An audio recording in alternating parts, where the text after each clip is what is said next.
Petr Yan versus Cory Sandhagen just took place in the co-main event of UFC 267, Blachowicz versus Teixeira, and wow, the two best bantamweight strikers in the world go to war for 5 rounds. I need to give my reaction to this fight because it was one of the best title fights I've seen in a very long time. These two guys were very competitive with each other. There's no hard feelings towards Sandhagen whatsoever. He should hold his head up high. I know he didn't get the win, and I don't believe he got the win. I thought Petr Yan won either 3-2 on rounds based on the third, 4th and 5th round, or maybe he could win it 4-1 if you give him the second round, which I could see an argument for, and maybe when I watch it back afterwards, I'll see an argument more likely for that as well, because the judges, some of them had 49-46. Petr Yan did more damaging blows in the second round, but Cory Sandhagen landed more. But man, what an amazing fight this was. Two great strikers putting it all on the line, showing great technique, great heart, great toughness, great cardio as well to go at that pace for 5 rounds. It was amazing. They took each other's best shots. They kept coming for it. I mean, Cory Sandhagen was on his bike the entire time. I don't blame him. That's just his style, by the way. I'm not saying that he was running away from Petr Yan. I'm just saying he was moving non-stop away from Petr Yan to keep range, of course, to land shots at range, to land that jab that he was landing throughout the fight. He landed a couple of good leg kicks, a couple of good front kicks to the body as well, a couple of good flying knees. He needs space to do that, of course. But Petr Yan is the Terminator. He is the T-5000. Straight up. Like, he is the next level of a Terminator, where you just can't stop him coming forwards. He's going to land those big shots on you. He's going to break you, and he's going to eventually put the pressure on you in those later rounds and start to beat you up in those later rounds. However, Cory Sandhagen, despite being pressured by Yan in those later rounds, still made the later rounds very, very close. But Petr Yan, of course, throughout the fight landed the much bigger shots, and I mean the much bigger shots. Petr Yan would get hit by a flying knee from Cory Sandhagen, would barely react whatsoever. Cory Sandhagen would land a couple of punches to the chin of Petr Yan. Petr Yan would barely react whatsoever. Yan would land a big straight right hand or a left hand on Cory Sandhagen's chin. Sandhagen would stumble backwards. A look of fear would start in his eyes. He'd start moving around way more. He'd start being a little bit more jittery. I mean, Petr Yan definitely won this fight based on a power difference, in my opinion. And just like a tech, like, I don't even know what it is. It's like a mental toughness difference. There is no change of emotion on Petr Yan's face for 25 minutes. I have no idea. Cory Sandhagen was landing knees to the face. He was landing elbows in close as well. Some jabs to the face of Petr Yan. Body kicks, leg kicks, over and over and over again. And Petr Yan would just ignore them. Walk through them. I'm going to break Cory Sandhagen. And eventually Cory Sandhagen did start to break, but then he got a second wind in the 5th round and made that extra competitive as well. But Petr Yan, in my opinion, won the fight overall. I know if you look at the stats right now, you will see that Cory Sandhagen outlanded Petr Yan in round 1, in round 2, in round 3, in round 5. And you would say, hey, how is that not a robbery? I mean, they were very different, significant strikes. I'm sure we can all agree. Petr Yan would land a massive shot on Cory Sandhagen that would make you cringe at home and really worry for Cory Sandhagen's well-being. Cory Sandhagen would land a couple of pittering jabs on Petr Yan's forehead, and Yan would just laugh them off and keep coming, basically. Like, Sandhagen just didn't quite have the power to earn enough respect from Petr Yan. I did believe that Cory Sandhagen would win the first round of this fight. I predicted him to. I then predicted Petr Yan to win the second round slightly. I guess that could have happened, but I actually thought Sandhagen maybe stole the second round when I watched it, but it turns out he missed a lot of his shots in that round.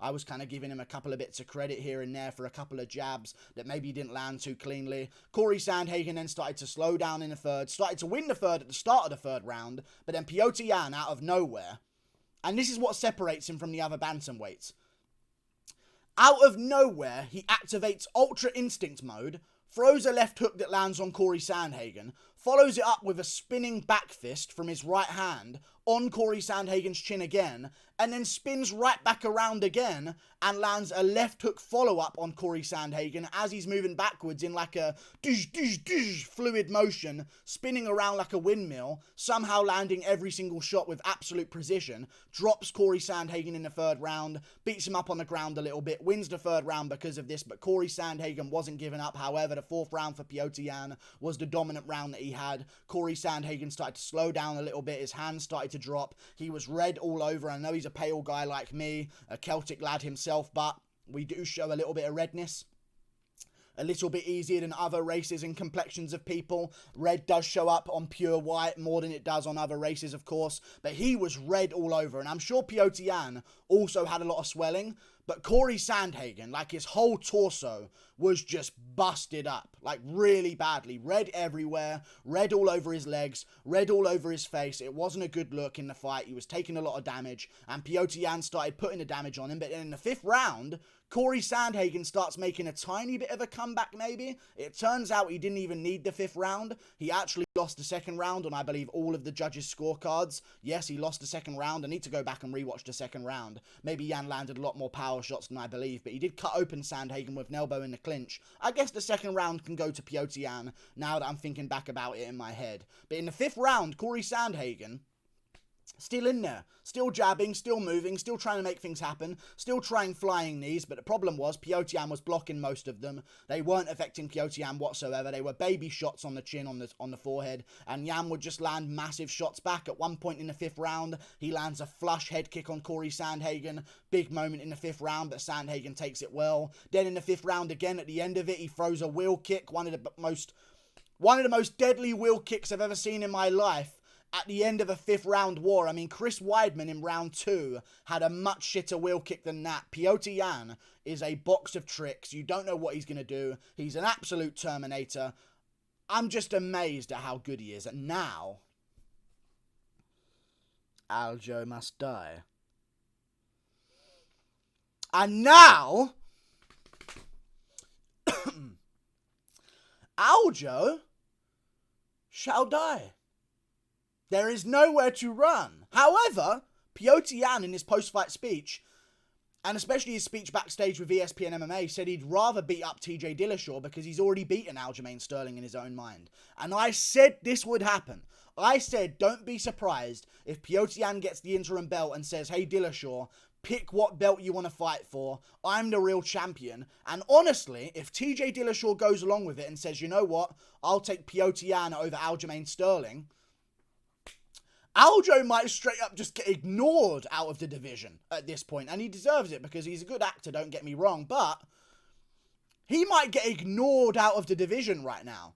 Petr Yan stands there. He's got a belt around his waist. Aljo's got a belt around his waist. We all know who the best bantamweight out of the two of them is. We watched Petr Yan after a tricky first round or two, like he had against Sandhagen. It seems to be that's just how Petr Yan has every single one of his fights. He takes a couple of rounds to download information and he starts to put the whooping on people. But if I was TJ Dillashaw and I saw Petr Yan with a belt and Aljamain Sterling with a belt, as I pluck a hair from my beanie, I would go for Petr Yan.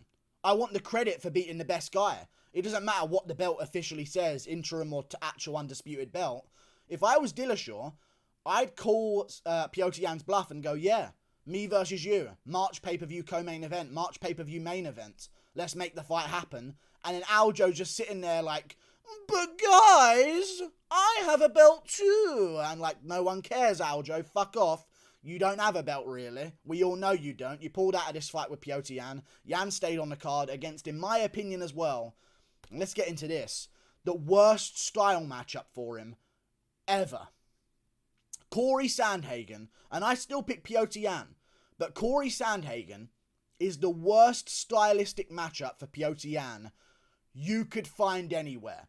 Just because he's Petr Yan, I picked him to win this one over the fact that Cory Sandhagen has a lot of stylistic nightmares for Petr Yan. He has a longer range. He keeps at range. He's got great footwork. He throws a lot of kicks, which means Petr Yan's kicks aren't going to be as effective. That wasn't even the case. Petr Yan at certain moments was out-kicking Cory Sandhagen, out-range, landing body kicks over and over and over again, landing hard leg kicks, and you can just see the power difference that he has. Sandhagen lands something, Yan shrugs it off. Yan lands something, Sandhagen's limping for a second or two. It was just, he beat the style that's supposed to beat him.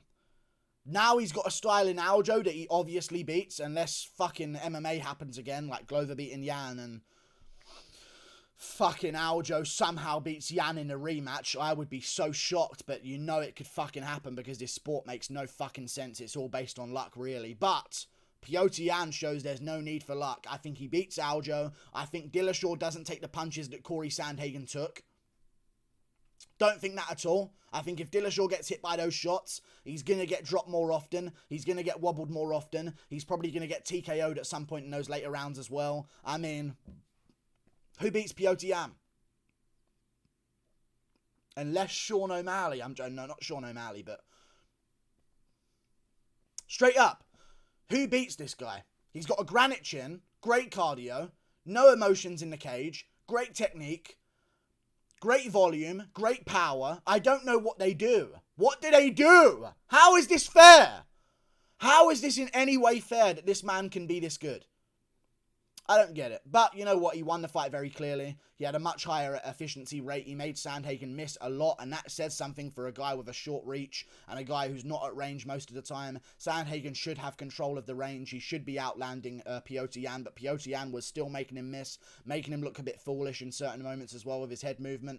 First round, Sandhagen doing very good, lands a couple of good shots on Yan. Yan fires back now and again, but first round, Sandhagen. Second round, Yan starts to bring it back. Third round, Yan drops him with that combo of the spinning back fist to the left hand. I mean, it was a perfect situation. Drops Sandhagen, wins that one 10-9. Round 4 was a bit more dominant, and this is where Sandhagen starts to lose the visual battle of an actual fight.